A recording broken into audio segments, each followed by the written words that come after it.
पिछली क्लास में हमने घन और घनाभ के बारे में जान लिया था, उनके सूत्र वगैरह और उनके डायग्राम कैसे बनता है। आज हम पढ़ेंगे बेलन और शंकु के लिए। तो बेलन, सबसे पहले बेलन क्या होता है। देखो भाई, ऐसी आकृति जिसमें दो भाग तो क्या हो, वृत्ताकार हो। वृत्ताकार किस टाइप से, दो भाग तो उसमें वृत्ताकार हो तथा एक भाग उसमें क्या हो, वक्राकार हो। तो वो आकृति क्या कहलाती है भाई, अपनी बेलन कहलाती है। क्या कहलाती है भाई, बेलन। यानी यहां पे लिखेंगे ऐसी आकृति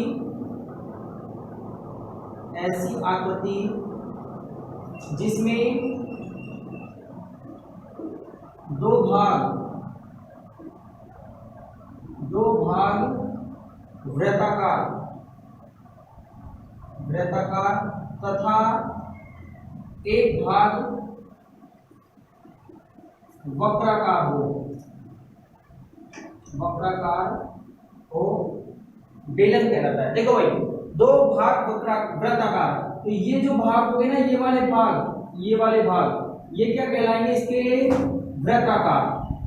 ये वाले भाग कहलाएंगे इसके वृत्ताकार भाग। ये भी वृत्ताकार और ये भी वृत्ताकार। कई बार इसको बोलते हैं वृत्ताकार अनुप्रस्थ काट।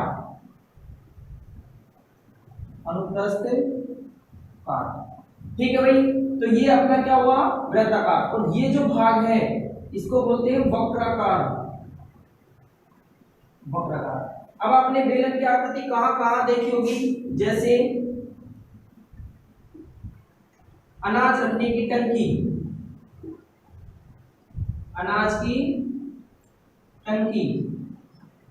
पेट्रोल रखने का ड्रम, या फिर आपने देखा होगा गोल खंबे, वो भी किस आकृति के होते हैं, सेम एज ए सिलेंड्रिकल, यानी बेलन की आकृति के होते हैं। अब भाई इसमें आगे देखो, ये जो यहां से और यहां तक की जो दूरी होगी, अनुप्रस्थ काट की दूरी, वो आपकी क्या कहलाएगी, त्रिज्या। तो यहां से और यहां तक की जो दूरी होगी वो क्या कहलाएगी, इसकी त्रिज्या। यानी कि इसके केंद्र से ये क्या कहलाएगा, इसका केंद्र, ये कहलाएगा शंकु, इसका बेलन का केंद्र। तो यहाँ भी एक केंद्र होगा, ठीक है भाई। तो यहाँ से वृत्ताकार अनुप्रस्थ काट के केंद्र से, वृत्ताकार अनुप्रस्थ काट के केंद्र के आधार से सीधी जो लंब होगा उसको कहेंगे लंबवर्तीय बेलन। क्या कहेंगे भाई, इसको लंबवर्तीय बेलन। अब लंबवर्तीय बेलन का अगर डेफिनेशन लिखना है तो क्या लिखेंगे अपन, अनुप्रस्थ काट के केंद्र से, ये केंद्र हुआ, केंद्र के आधार से लंबवत जो रेखा होगी उसको कहेंगे अनुप्रस्थ लंबवर्तीय बेलन। और जो ये आपकी, यहाँ पे मैं ए बिंदु डाल देता हूँ इसको, तो जो ए और रेखा है वो आपकी जनक रेखा कहलाती है। कौन सी रेखा भाई, जनक रेखा, यानी इसकी मूल रेखा कहलाती है। ये जो रेखा अनुप्रस्थ काट के क्षेत्रफल से निकली हुई है केंद्र से, और यहाँ पे मिली हुई है, इस रेखा को कहेंगे इसकी जनक रेखा। और यहाँ से यहाँ तक की जो दूरी होगी, इसको मैं बी और इसको लिख देता हूँ मैं सी। तो ये जो बीसी रेखा है आपकी, बीसी रेखा, ये कहलाएगी बेलन की ऊंचाई।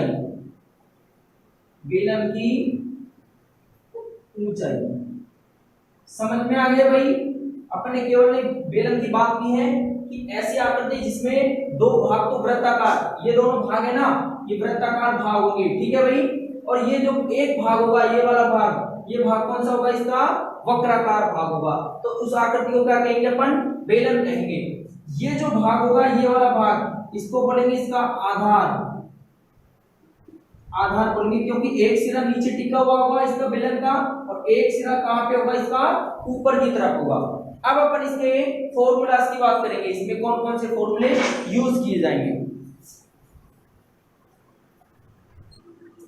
अब अपन देख रहे हैं इसके फॉर्मूलास की बात। तो सबसे पहला फॉर्मूला है आपका बेलन का वक्र पृष्ठ का क्षेत्रफल। वक्र पृष्ठ मतलब जैसे ये वाला क्षेत्र, वक्र पृष्ठ बोलते हैं इसके चारों का क्षेत्र। जैसे मैं ड्रम बनाता हूं इधर, ठीक है भाई, ये वाला एक छोटा ड्रम का हिस्सा हुआ, ये वाला मैंने एक ड्रम बनाया, ठीक है भाई, और ये यहां से ऐसे लगा हुआ है, बना कि नहीं बना ड्रम। तो ये यानी कि अपन से पूछेगा कि इसका आधा भाग भरा हुआ है और आधा भाग इसका खाली है, तो इसका वक्र पृष्ठ का क्षेत्रफल निकालिए। तो वक्र पृष्ठ का क्षेत्रफल क्या होगा 2 पाई आर एच, यानी उसका आधार, ठीक है भाई, उसका आधार का त्रिज्या और इसकी ऊंचाई ये क्या करेंगे तो उसका वक्र पृष्ठ का क्षेत्रफल निकल आएगा। अगला होता है बेलन का आधार। अब अपन जानते हैं कि बेलन का आधार कैसे है भाई, कैसा है बेलन का आधार, वृत्ताकार भाग का। तो वृत्त का क्षेत्रफल क्या होता है भाई पाई आर स्क्वायर, तो यहाँ पे बेलन का भी क्या हो जाएगा पाई आर स्क्वायर। आधार जानते हैं अपन कैसा होता है इसका, वृत्ताकार भाग का होता है, वृत्ताकार भाग का। तो इसलिए बेलन का जो आधार का क्षेत्रफल है वो क्या होगा पाई आर स्क्वायर। यहाँ पे आपको पाई का मान क्या रखना है 22/7 या 3.1415। आर का मान आपको रखना है बेलन की त्रिज्या रखना है, आर बराबर बेलन की त्रिज्या, और एच मींस क्या होता है बेलन की हाइट, एच मींस बेलन के हाइट। यहाँ पे यही सेम पाई का मान रखना है आपको 22/7 और आर का स्क्वायर करना है। अब आता है आपका बेलन का संपूर्ण पृष्ठीय क्षेत्रफल पूरे का चारों तरफ से, तो ये होता है 2 पाई आर कोष्टक एच प्लस आर। यहाँ पे मैं खोल के लिख देता हूँ इसको, 2 पाई आर कोष्टक एच प्लस आर, ये होता है बेलन का संपूर्ण पृष्ठीय क्षेत्रफल। इसके पूरे का क्षेत्रफल निकालेंगे, यानी जैसे आधा भाग नहीं हुआ है, आपको पूरा भाग भरा हुआ है और पूरा भाग ज्ञात करने के लिए बोला है, तो क्या करेंगे 2 पाई आर कोष्टक एच प्लस आर, और बेलन का आयतन होता है पाई आर स्क्वायर एच। एच यहाँ पर बेलन की क्या है ऊंचाई और आर यहाँ पर क्या है बेलन की त्रिज्या। तो आपके ये चार फॉर्मूले इसमें इंपॉर्टेंट बनते हैं कि बेलन का वक्र पृष्ठीय क्षेत्रफल क्या होता है 2 पाई आर एच, बेलन का आधार मतलब क्या होता है वृत्ताकार, वृत्त का क्षेत्रफल क्या होता है पाई आर स्क्वायर, तो इसलिए बेलन का भी क्या होगा पाई आर स्क्वायर। बेलन का संपूर्ण पृष्ठीय क्षेत्रफल यानी इसके पूरे का क्षेत्रफल 2 पाई आर कोष्टक एच प्लस के आर, और यहाँ पे लास्ट आपका आता है बेलन का आयतन, बेलन का आयतन होता है पाई आर स्क्वायर एच। अब अपन एक तो देखो इसमें आता है खोखला गोला और एक आता है ठोस। तो ठोस गोला किसे कहते हैं और खोखला बेलन किसे कहते हैं, देखो भाई इसमें ये जो आकृति दी हुई है ये है आपका ठोस बेलन।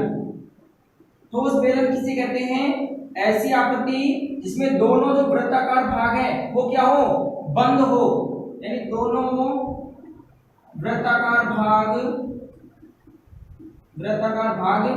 बंद हो, उसे कहेंगे क्या ठोस बेलन कहेंगे। तो खोखला बेलन किसे कहेंगे, नेक्स्ट आपका टॉपिक आता है खोखला बेलन। खोखला बेलन, तो इसकी डेफिनेशन क्या हो जाएगी खोखले बेलन की, यानी दोनों जो भाग हैं दोनों वृत्ताकार भाग क्या हो खुले हो, दोनों वृत्ताकार भाग खुले हो, तो उसे क्या कहेंगे खोखला गोला कहेंगे, खोखला बेलन कहेंगे। खोखला बेलन कैसे बनता है देखो इधर, पहले तो आपको क्या बनाना है अपना ठोस बेलन बनाना है। ये आपका क्या हो गया ठोस बेलन हो गया। अब इसके अंदर आपको एक छोटा और बेलन बनाना है, इसके अंदर आपको छोटा बेलन बनाना है, तो ये आपकी आकृति क्या बन जाएगी भाई खोखला बेलन। ये जो आकृति बनेगी इसको कहेंगे खोखला बेलन। ये यहाँ पे इसकी त्रिज्या r1 होगी, r1, और ये यहाँ की दूरी क्या होगी r2 होगी, ठीक है भाई। यहाँ की ये ऊंचाई h1 हो जाएगी ये वाली, या तो इसको सेम देगा ऊंचाई या आपको खोखले वाले क्या लग देगा और ठोस वाले क्या लग देगा, तो इसको h1 और इसको h2 कहेंगे, ठीक है भाई। अब अपन सेम अपन ने फॉर्मूले देखे थे किसमें खोखले के लिए ठोस बेलन के लिए, तो अब अपन किसके देखेंगे खोखले बेलन के लिए देखेंगे। अब अपन बात करेंगे खोखले बेलन का आयतन और खोखले बेलन का संपूर्ण पृष्ठीय क्षेत्रफल। अपन जानते हैं जो ठोस बेलन था उसका क्षेत्रफल जिसका आयतन क्या आया था पाई आर स्क्वायर एच। यहाँ पे देखो अपने पास त्रिज्या है वो दो प्रकार की, एक तो खोखले बेलन की, एक ठोस बेलन की। तो यहाँ पे पाई की जगह तो सेम रहेगा, लेकिन जो आर स्क्वायर होगा वो एक तो r1 का स्क्वायर हो जाएगा माइनस r2 का स्क्वायर और h हो जाएगा। ये किसका बन जाएगा फिर खोखले बेलन के लिए। तो यहाँ से लिखते हैं खोखले बेलन के लिए पाई कोष्टक r1 का स्क्वायर माइनस r2 का स्क्वायर इनटू h। हाइट आपकी सेम रहेगी, ठीक है भाई। अब फिर देखेंगे अपन खोखले बेलन का संपूर्ण पृष्ठीय क्षेत्रफल। अब यहाँ पे संपूर्ण पृष्ठीय क्षेत्रफल कैसे निकालेंगे, पाई r कोष्टक r1 प्लस r2 और यहाँ पे r जो हाइट होगी वो r1 में से r2 को लेस कर देंगे। ये आपकी क्या हो जाएगी, इसमें खोखले बेलन के लिए हाइट हो जाएगी, ठीक है भाई। यहाँ पे 2 पाई आएगा, सॉरी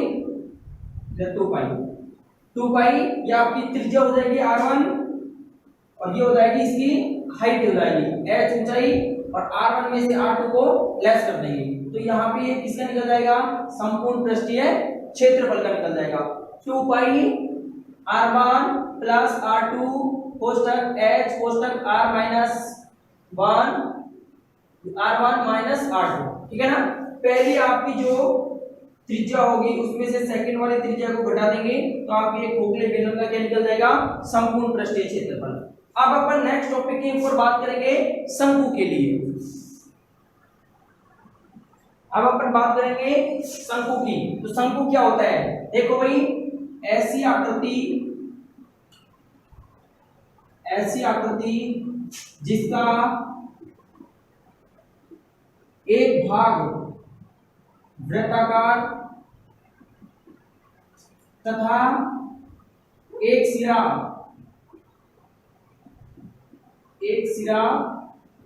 वक्राकार हो तो उसे क्या कहेंगे भाई, उसे शंकु कहेंगे। क्या कहेंगे, उसे शंकु कहेंगे। अब शंकु क्या होता है, जैसे आपने देखा होगा जोकर की टोपी,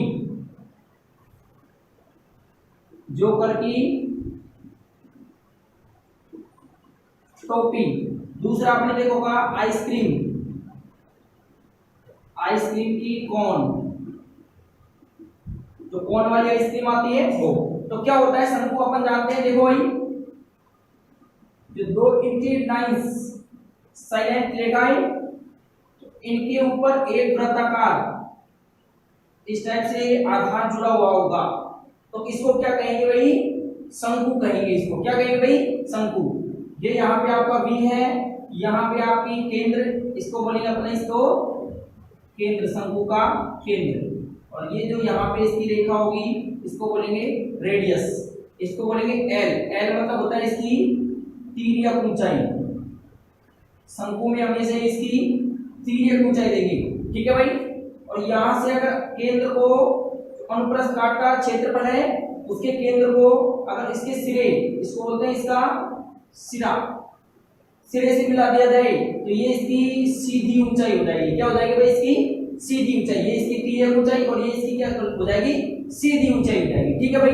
अब अपन इसमें जानेंगे इसमें इसका क्षेत्रफल क्या होगा, इसकी तिर्यक ऊंचाई निकालेंगे तो क्या होगा, अगर इसका संपूर्ण क्षेत्रफल निकालेंगे वो और इसका आयतन निकालेंगे वो। तो सबसे पहले देखते हैं अपन शंकु की तिर्यक ऊंचाई। यहां से अपन देखते हैं सबसे पहले शंकु की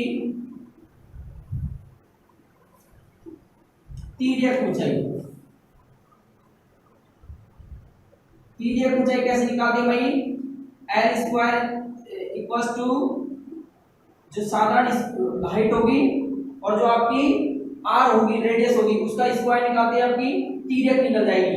अगर आपको L का मान निकालना है केवल तो ये किस में चली जाएगी, अंडर रूट में चली जाएगी, ठीक है भाई। तो ये आपका पहला फॉर्मूला गया।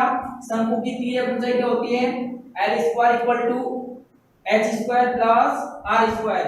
ये एक तरीके से आपका पता हो तो पाइथागोरस प्रमेय लग चुकी है इसमें, क्योंकि ये इसका क्या होगा समकोण, और समकोण के जस्ट सामने वाली भुजा जो तिर्यक रेखा है उसको क्या कहेंगे, इसके कर्ण कहेंगे। तो कर्ण स्क्वायर बराबर आधार स्क्वायर प्लस लंब स्क्वायर। आधार आपका R स्क्वायर हो गया और लंब क्या होगा इसमें H स्क्वायर हो गया। तो यहाँ पे अगर आपको केवल L का मान निकालना है, यानी कि केवल आपको तिर्यक ऊंचाई निकालनी है, तिर्यक ऊंचाई, तो फॉर्मूला क्या लगाएंगे, n बराबर under root of h square plus r square. ये इसकी हाइट है और ये इसकी क्या हो गई, त्रिज्या हो गई। ठीक है भाई, अब अपन देखेंगे आगे शंकु का संपूर्ण पृष्ठीय क्षेत्रफल।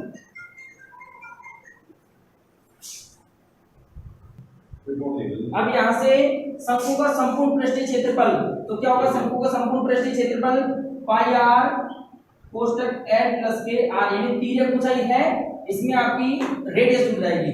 यहाँ से अगर शंकु का आयतन निकालना चाहें तो अपन जानते हैं बेलन का आयतन क्या होता है, पाई आर स्क्वायर एच।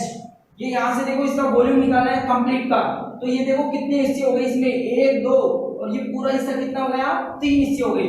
तो इसको हाफ बाई 33 यानी 1/3 से मल्टीप्लाई कर देंगे तो pi r 1/3 pi r square h इसका फॉर्मूला निकल जाएगा। ठीक है भाई, तो ये आपके पास शंकु के 3 फॉर्मूले हैं। इसमें आपका पहला है तिर्यक ऊंचाई L बराबर under root of h square plus r square, शंकु का संपूर्ण पृष्ठीय क्षेत्रफल होता है पाई r कोष्टक L प्लस r, और यहाँ से शंकु का आयतन होता है जो वॉल्यूम बराबर 1/3 पाई r स्क्वायर h।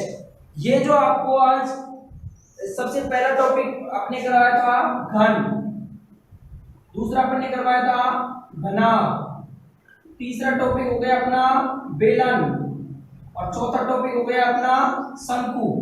ये चारों को आपको फॉर्मूले, इसके फॉर्मूले आपको रफ कॉपी में लिख के और एक बार लर्न करने हैं, याद करने हैं। बाकी आपका लास्ट टॉपिक बचा हुआ है इसमें गोला, और उसका गोले में छोटे गोले पिरोए जाते हैं, इनका आयतन वगैरह निकालना, तो ये अपन कल सीखेंगे। और कल इसमें आपकी जो ये वाले क्वेश्चन हैं इनका एक एक दो दो क्वेश्चन भी आपको सॉल्व कराया जाएगा। ठीक है भाई, घर पे रहें और इन क्वेश्चनों को बार बार निकालते रहें और याद करते रहें।